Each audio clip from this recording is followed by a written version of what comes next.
Hello all, you are on the AndreusCryptoNews channel. In this video the topic of XRP will be touched and very important. That's why we don't close and watch till the end. Do not play with fate. $5 for a dream cryptocurrency? Would you like it? Get into the fray. Sign up and like it in advance. XRP price forecast, a recent review. In the cryptocurrency world, XRP is a different story. It's decentralized, but not as decentralized as Bitcoin, Ethereum and the like. Unlike them, inflation, Keynes said it many years ago that it's an invisible tax that only one man in a million really understands, and it's a tax on people that have had faith in their currency that the government's issued. It's interesting, in the United States, the value of the dollar since I was born has declined by 94% to 6 cents.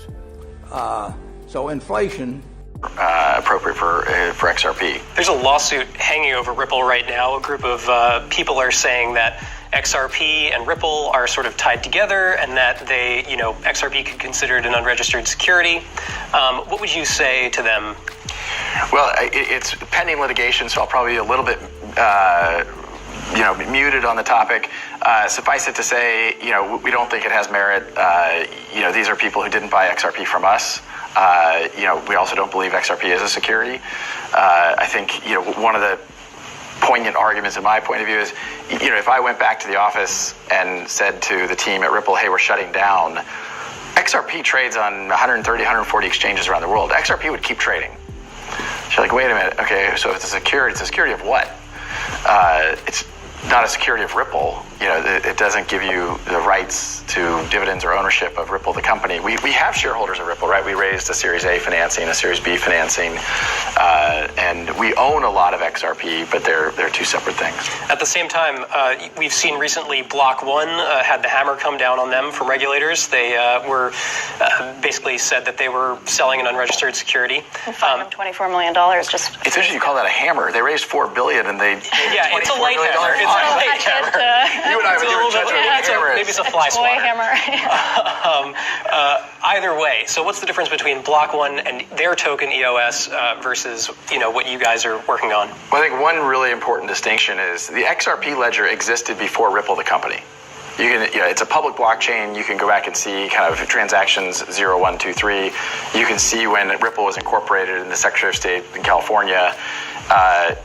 Ripple didn't create the XRP ledger. The XRP ledger had utility prior to Ripple's existence. Certainly we are an interested party in the success of the XRP ledger, for sure. We own a lot of XRP. But it's a little bit like saying, Exxon owns a lot of oil. That doesn't make oil a security.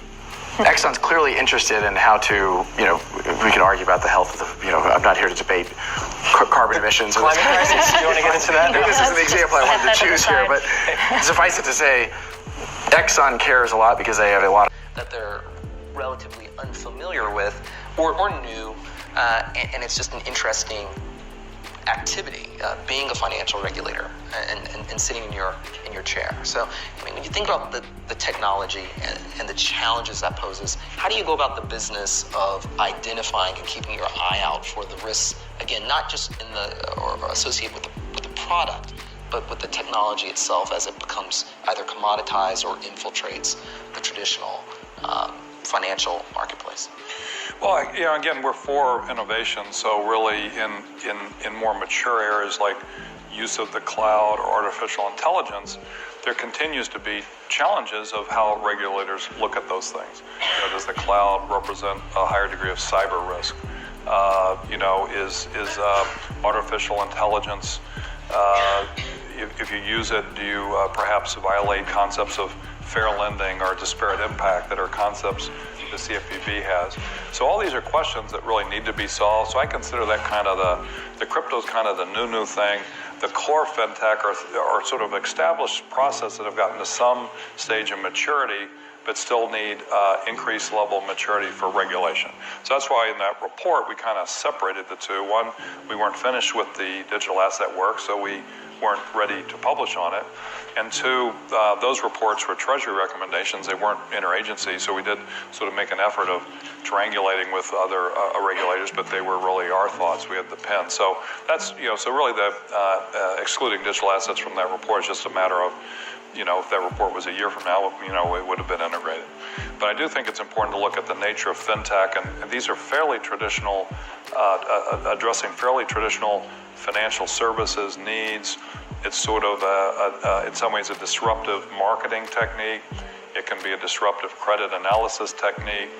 Speed to market innovation can be quicker, but it's largely sort of overlapping with what we would all consider traditional financial services. Crypto, digital, blockchain technology is like a whole nother step. So I guess the first thing is to get the first phase right, and I think we put out a framework that we're moving forward on. I think on refer to this as the Aaron of the crypto space. This has been picked up by Forbes. I have to ask you, Tone, what has been going on? I know, I wish Forbes would have reached out for an official comment, but yeah, Forbes did pick it up. It was a little bit more of a joke, but but that's what happened. That's what happened in Enron. Enron was pretty much cooking the books, and they had a fake instrument. They were selling these contracts on energy, but there was nothing there. It was all just smoke and mirrors. And that's how I see the Ripple token, and I've always explained it that way. There's absolutely no reason for this token to exist. There's no reason to add a very volatile currency, and Ripple is insanely volatile. Ripple just dropped 20% in a single day the other day when it fell from 30 cents down to 26 cents. These things are insanely volatile, and there's no reason for them to exist, and they keep making up reasons for it to exist. Now, there is a lawsuit going on right now claiming them to be a security, but that lawsuit is not coming on behalf of the SEC. That lawsuit is coming on behalf of an individual, so it's not exact. I don't really know what's going to happen there. We do cover it on the Bitcoin Law Review, and yeah, I know one of the lawyers didn't like the fact that I call everything a scam, but I would have given Forbes a more official comment. But yeah, the Ripple token is a really, really sad situation where it was created back in 2012 or so, just to make money, basically. And now the company has spent the last 6 years trying to disassociate itself from this token, while at the same time trying to make up any reason for it to exist. On a final note, Tone, I do want to ask you.